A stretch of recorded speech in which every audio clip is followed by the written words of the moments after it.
apakah kasus korupsi sekarang yang telah diributkan atau yang telah diusut oleh KPK yang berkaitan dengan korupsi yang terjadi di Kementerian Tenaga Kerja yang pada saat itu menterinya adalah Muhaimin, itu yang jadi pertanyaan. Kenapa jadi pertanyaan?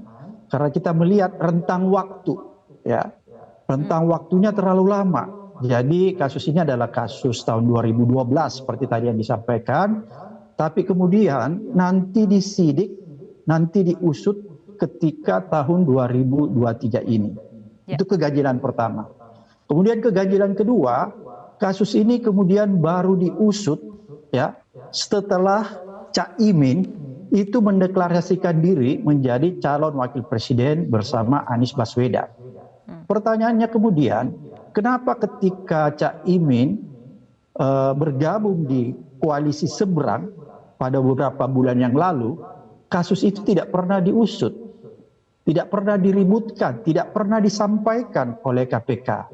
Oleh karena itu, kalau melihat keganjilan-keganjilan tersebut, maka sebagai mantan ketua KPK dan sebagai seorang aparat penegak hukum, saya berkeyakinan bahwa kasus yang sedang diusut KPK sekarang yang menyangkut korupsi di tahun 2012 itu sangat bernuansa politik.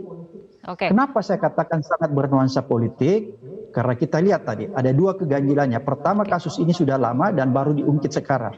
Kemudian yang kedua, kasus ini baru diungkit setelah Muhaimin Iskandar dan Anies Baswedan melakukan deklarasi capres maupun cawapres. Sebelumnya ketika Cak Imin, sebelumnya ketika Cak Imin berada di koalisi sebelah, itu kasus ini tidak pernah diungkap oleh KPK. Oleh karena itu saya ingin sampaikan kepada teman-teman di KPK, sudahlah, KPK ini penegak hukum, jangan ikut-ikutan diseret-seret ke dalam ranah politik.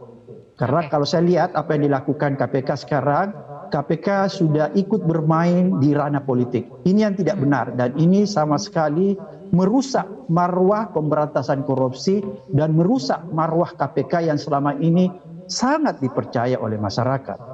Oke, baik Pak Abraham, bagaimana dengan penjelasan dari pihak KPK yang mengatakan bahwa sprindik kasus keluar sebelum deklarasi? Begini, menurut saya kalau memang itu ada transparansi, seharusnya penjelasan tentang surat perintah dimulainya penyidikan itu jauh hari sebelumnya juga sudah disampaikan. Tapi ini kan tidak. Dan siapa yang bisa menjamin bahwa surat sprindik tadi yang dikatakan oleh KPK itu sudah beberapa bulan lalu diterbitkan? Kan tidak ada yang bisa jamin. Karena sebelumnya tidak pernah disampaikan. Bisa saja misalnya sprindik itu dibuat dengan tanggal ditarik mundur ke belakang. Kan bisa saja begitu karena ada yang ganjil. Kenapa ada yang ganjil? Karena kebiasaan KPK sejak ketika mengeluarkan sprindik, maka itu sudah harus ya, atau katakanlah sudah dipublikasikan bahwa KPK telah melakukan penyelidikan, sudah mengeluarkan surat perintah penyelidikan terhadap kasus tertentu. Itu yang dulu biasa dilakukan KPK. Oleh karena ini tidak pernah dan tiba-tiba saja, maka ini yang membuat kita semua menduga ya bahwa KPK sudah terseret ke ranah politik dan ini bisa merusak penegakan hukum.